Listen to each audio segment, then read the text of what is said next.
सात संगत जी, प्यार से कहना धनंकार जी। आज दासी यहाँ एक गुरु रूप नहीं पर एक सत्संग रूप में आपके साथ साझा हो के कि वैसे दासी किसी के निजी जीवन में दखल अंदाजी नहीं करती, पर कहीं सदस्य जो अपने आप को सत्संग के ही कहलाते हैं, उन्होंने जो पिछले दिनों दासी की झूठी अफवाहें निजी जीवन की फैलाने की कोशिश करी, और ना कि सिर्फ फैलाया, वो जिसके अगर फ़ोन पे भी कुछ आया उसने भी चेतनता खो के ऐसी झूठी अफवाहें फैलानी नहीं चाहिए। हर एक यहाँ अगर जो आप संगत में से भी माँ बने हैं या एक स्त्री भी हैं या कि एक पुरुष भी हैं जिन्होंने एक्सपीरियंस किया है ये, तो ऐसी चीज़ें अगर बिना चेक किए इन अफवाहों में दासी की, जहाँ एक बिल्कुल ये बातों में सच्चाई नहीं, और इस तरह एक दूसरे को फ़ोन कर के मुबारकबाद दे के ये बात बिल्कुल खो कर कि कैसे दासी को उस बात की चोट पहुँचेगी। तो आज जो ये संत स्वभाव का जो टॉपिक है, तो वहाँ कुछ संत ऐसे रहे हैं जिन्होंने चेतनता को अपनाया है, और अगर उन तक कोई अफवाहें आई हैं तो वहीं के वहीं उन्होंने वो अफवाहों को बंद भी किया है, और सबको समझाते हुए कि जब तक कोई बात वेरीफाइड नहीं है और अगर सत्य होती तो वो मिशन की वेबसाइट में या कोई ऐसे ऑफिशियल चैनल में होती। तो उस तरह सभी ने चेतनता भी दिखाई। तो जो संत हैं उनको तो फिर किसी प्रवचन की भी ज़रूरत नहीं, वो मैदान में जब वो समय आता है कि अब करने का कर्म का समय है, तो ही चेतनता भी उस समय होती है कि समझ आए। तो जिन्होंने सत्संग को शुरू से सत्संग की तरह समझा, वचनों को अपनाया, तो उनको तो ऐसे समय में चेतनता ही काम आई और सही चीज़ की, तो वो संत स्वभाव के वो हैं। और जिन्होंने नहीं ऐसा किया वो खुद ही देख लें कहाँ खड़े हैं, क्योंकि किसी के भी निजी जीवन में ऐसी बातें जो इमोशनल सेंसिटिव हों, वैसे तो किसी के निजी जीवन में कोई टिप्पणी करनी ही नहीं चाहिए, पर अगर कर भी रहा चाहे कोई तो वो पहले फैक्ट चेक करके की जाए। तो जैसे हरदेव वाणी का भी शब्द की ये जो पंक्तियां हैं, हाँ जी। पास है होता जो जिसके, सो आगे देता है, सुख देकर सुख लेता है और दुख देकर दुख देता है। कि जिसके हिस्से जो भी एक कैरेक्टरिस्टिक है, जिस तरह का वो व्यक्ति है, उसने वही देना है। अगर कोई किसी के हाथ में एक पानी का ग्लास होगा तो आगे वाला उसको कहेगा कि पानी पिला दीजिए, और वो पिला सकेगा क्योंकि हाथ में वो पानी की बोतल है। पर अगर है ही नहीं या उसके घर में पानी है ही नहीं तो वो आगे कैसे देगा। ऐसे ही बहुत समय से राजमाता जी भी उदाहरण ये अक्सर देते थे कि अगर एक बोरी है, उसको आप कहीं से भी उसमें सुराख करें तो जो उसमें होगा वही बाहर आएगा। अगर चीनी की बोरी है तो उसमें से चीनी ही गिरेगी, अगर उसमें कोई कौड़ी वस्तु है तो वही गिरेगा। तो वो उस समय तो एकदम स्पर ऑफ द मोमेंट की जहाँ बात आती है कि अभी किसी ने कुछ किया हमसे तो रिएक्शन हम क्या देंगे, हमारे अंदर जो जैसे विचार हैं वैसे ही बाहर निकलेंगे। अगर हमारा विनम्र स्वभाव है तो किसी के भी कुछ चोट पहुंचाने से आगे विनम्रता ही निकलेगी, या एक उस तरह बेनिफिट ऑफ डाउट की बात ही आएगी कि कोई बात नहीं, ऐसा हो गया तो हो गया। तो साथ ही एक दूसरी तरफ अगर यही आक्रोश भरा है तो किसी की बात जैसे ही हम तक आएगी, हम बदले में उसको वैसे ही भाव उसके दिल तक ही उसको पहुंचाना चाहेंगे कि इसने ऐसा किया तो हमें भी पलटकर ऐसा ही करना है। तो जो जिसके पास है वही दे सकता है। अगर किसी के पास कोई चीज़ है ही नहीं तो वो आगे वो चीज़ दे भी नहीं सकता, और अगर है तो वही आगे दे जाएगा। ये जो सुख देकर सुख लेता है और दुख देकर दुख लेता है, कि अगर हम किसी के जीवन में कंफर्ट देना चाहेंगे कि ये कोशिश रहेगी कि हमारे जीवन हमारे ऐसे कर्म हों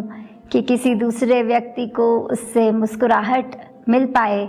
तो वो व्यक्ति तो फिर काम ही ऐसा करेगा कि अपनी इंटेंशन से बात शुरू करके कि हर एक के लिए एक खुशी, एक ऐसा एहसास करना कि जीवन में एक खुशी ही प्रदान की जाए, तो उसके कर्म भी फिर उसी के प्रति जाएंगे कि हर एक का जीवन खुशनुमा बन सके। वो प्रयास, वो प्रयत्न हर समय यही रहेगा कि चाहे वो अजनबी हों, चाहे वो घर के रिश्तेदार हों, कैसे हर एक के जीवन में एक डिफरेंस कर सकें, एक पॉजिटिविटी ला सकें। और साथ ही अगर ये व्यक्ति की इंटेंशन ही ये है कि हर किसी को इस संसार में सिर्फ दुख ही मिले, तो अपनी सोच ही इतनी ख़राब, इसी से शुरू करके पहले अपने दिमाग में एक दुख पहुंचाना खुद को, फिर अपने कर्मों द्वारा अपने परिवार, अपने गली मोहल्ले, अपने दोस्त रिश्तेदार, ऐसे कार्य कर कर के फिर पूरे संसार तक ये प्रयत्न कि हम ऐसा कुछ करें जिससे हर एक का चैन खो दे हर कोई, और हर एक के आँखों में सिर्फ आंसू ही हों, तो फिर वो व्यक्ति का आँखों से आंसू पोंछने वाला कार्य नहीं रह जाता और उसके बदले एक दुख पहुंचाता है। हाँ जी। कहाँ से अमृत दे पाएगा भरा जहर जिसके मन में, सदा जहर ही घोलेगा वो दूसरों के जीवन में। तो कैसे ऐसे व्यक्ति से एक अगर ये अपेक्षा करी जाए कि ये व्यक्ति हमें बहुत ही एक प्यार का, जैसे दासी ने अभी उदाहरण दिया कि अपनी निजी जीवन में भी ये संगत माँ के आगे सांझे करते हुए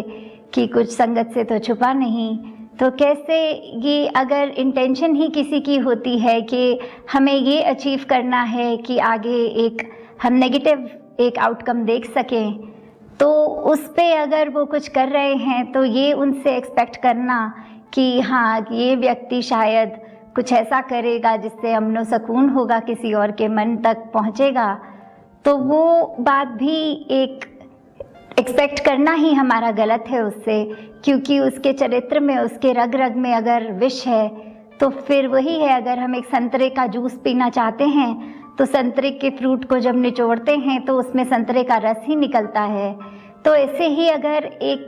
के पूरे रग रग में ही नफ़रत, वैर, ईर्ष्या और सारी ये द्वेष भावनाएं, एक बुरी एक फीलिंग्स हैं, तो उसके अंदर अच्छाई होना संभव नहीं है। और वो अच्छाई की ओर अगर उसको कोई महात्मा लाते भी हैं तो भी वो एक उससे पीछे ही रहेगा। या एक चीज़ कहते हैं, अगर सामने एक समुद्र में भी कोई डूबा हुआ है अच्छाई के, तो भी सूखे का सूखा ही रह गया, क्योंकि सत्संग आते वक्त भी अगर अच्छाइयाँ ये ग्रहण ना करी और मन में विष ही रखा, तो फिर वो आगे प्रदान करने के लिए सिर्फ विष ही होगा। ये बात भी है कि हम अगर काम ही ऐसा कर रहे हैं जो हमारे अपने नुकसान का है और दूसरों का भी, तो निश्चित यही बात है कि हम अपना भी नुकसान कर बैठेंगे और सभी का जो हमारे कांटेक्ट में है। हाँ जी।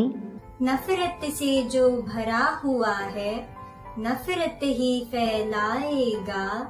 सच्चे दिल से कभी किसी को प्यार नहीं दे पाएगा।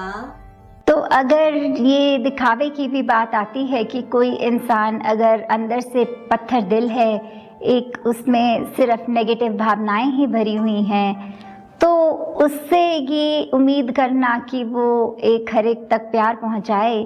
तो वो कुछ समय दिखावे के लिए तो ज़रूर कर सकता है कि यहाँ अगर मैं एक अच्छा इंसान बनने का एक्टिंग कर लूँ कुछ देर, तो इससे मेरा ज़रूर फ़ायदा तो हो सकता है, सबकी नज़रों में भी ऐसे आ जाऊँ कि हाँ एक अच्छे कर्म रहते हैं मेरे, एक अच्छी सोच रहती है मेरी।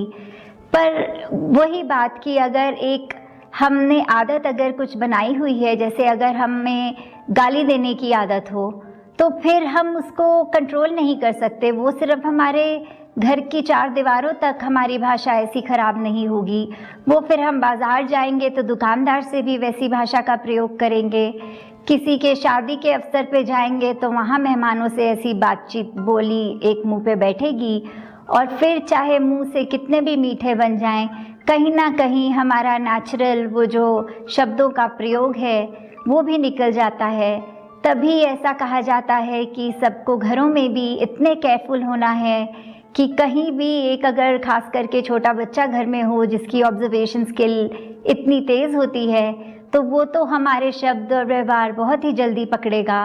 तो कैसे हमें फिर हर जगह अपने अंदर बाहर से एक होके एकदम साफ भोली भी बाहर एकदम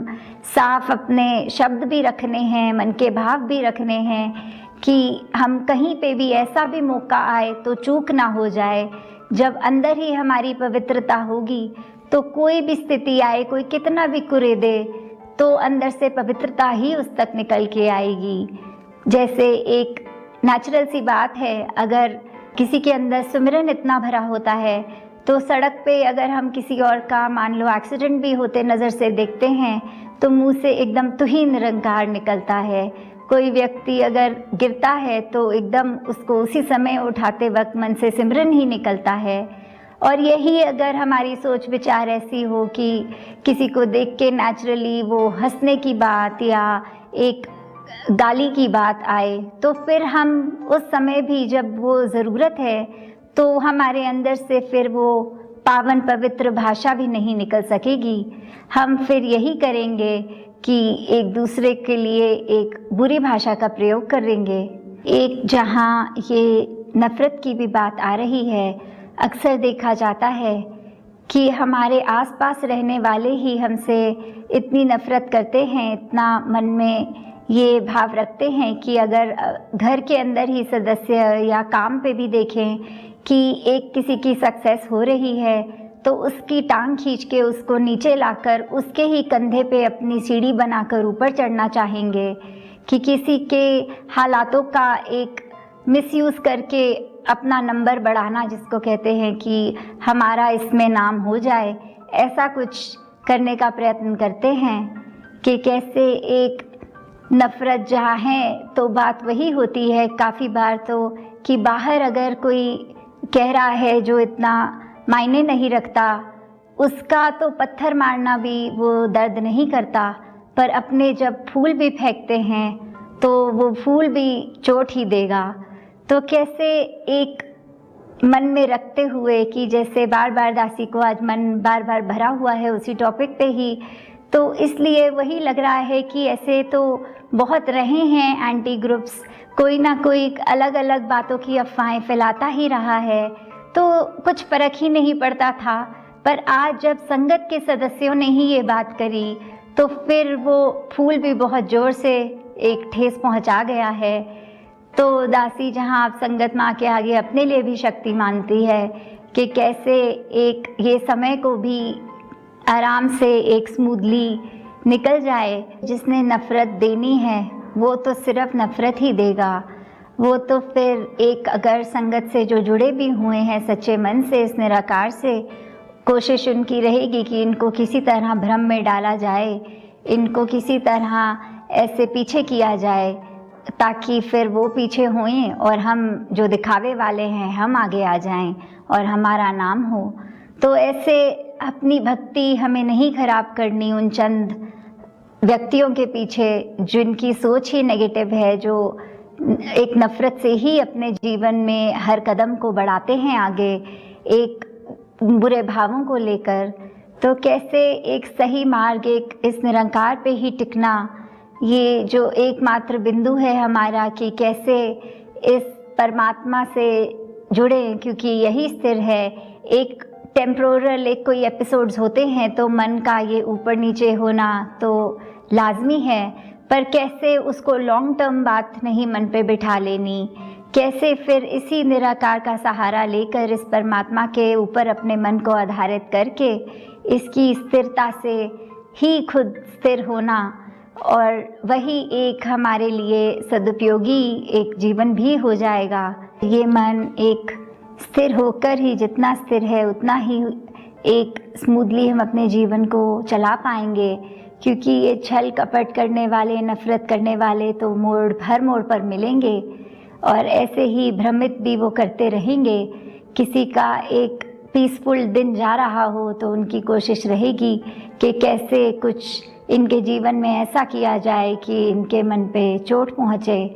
तो अगर ऐसे करने वालों का ये कर्म से वो नहीं चूक रहे तो हमें एक अपने मन को खुद ही शांत करना होगा, और ये शांति सिर्फ इस निरंकार प्रभु के आश्रय जब इसके साथ एकमिक हो गए तो ही वो प्राप्त हो पाएगी। हाँ जी। प्यार भरा दिल संतों का है, संतों ने बस प्यार दिया, कहे हरदेव सदा संतों ने जन जन पर उपकार किया। तो कैसे संतों का जो ये हृदय होता है वो तो एक उपकारी हृदय, एक प्यार वाला हृदय। तभी कहा है कि संत ना होते जगत में तो जल मरता संसार, कि कैसे संतों की वजह से ही आज जितना भी एक अमन, एकता, शांति, एक अच्छी पॉजिटिव जो भी वैल्यूज़ हैं वो संतों के कारण ही अभी तक जिंदा हैं। तो कैसे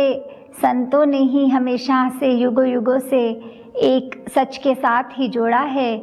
और कोई भी ऐसी बात नहीं करी जो सच के अलावा कुछ और हो। ना संतों के फिर एक नेचर में छल कपट होता है, ना अफवाहें फैलाना होता है। तो कैसे एक दर्द से राहत की तरफ ले जाने वाला ही हर संत का एक कर्म होता है, हर संत के भाव होते हैं। जैसे एक शायर ने भी कहा है, जहाँ रहेगा वहीं रोशनी लुटाएगा, किसी चिराग का अपना मकान नहीं होता। कि एक चिराग का तो काम ही रोशनी फैलाना है, तो सिर्फ एक स्पेसिफिक कोई एक विशेष स्थान पे ही अगर वो चिराग है तो वहीं पर ही वो लौ की रोशनी या वो एक लाइट देना उसका कार्य, वो कर्म सिर्फ उस स्थान तक नहीं, उस सिचुएशन तक नहीं है। वो तो आप घर के अंदर उस चिराग को रखेंगे तो भी रोशनी देगा, घर की दहलीज पे रखेंगे तो भी वो बाहर भी रोशनी देगा, और अगर एक हाथ में लालटेन की तरह लेके चलते जाएंगे तो जहाँ जहाँ चलेंगे आगे रोशनी होती रहेगी। तो सिर्फ उस तरह एक चिराग का काम एक जगह से एक सिचुएशन तक ही सीमित नहीं, जिस तरह एक संत भी है उसको भी एक कुछ ही समय तक का संत और उसके बाद वो संत नहीं, ऐसा नहीं होता। संत 24 घंटे संत ही है। वो एक मन से, एक दिल से, एक बिल्कुल इस परमात्मा से एक में खुआ हुआ, जैसे बोलते भी हैं कि, और ये सच भी है कि ब्रह्म ज्ञानी आप निराकार। फिर वो ब्रह्म ज्ञानी एक सिर्फ चलो शरीर में तो है, पर उसके और निराकार में फिर कोई फ़र्क नहीं। तो कैसे हम ये सोच लें कि हमने किस श्रेणी में आना है, हमने दुख पहुंचाने वालों में ही रहना है, या अब उभर के ऐसे काम भी करें जो हर एक के लिए सुखदायी हो। कि कैसे आज भी जो दासी एक भारी मन से संगत माँ के आगे आई, कि जिस तरह एक बच्चा होता है अगर रोने का दिल करता है या मन भारी होता है तो माँ से ही लिपट के ये किया जाता है। और दासी की तो अब संगत माँ आप ही हैं, तो संगत के ही सदस्यों से जब ऐसी चोट दासी को पहुंची तो मन भरना एक लाजमी था। और आज आपके साथ वो अपना दुख भी दासी साझा कर रही है कि ये बिल्कुल ठीक नहीं लगा कि कैसे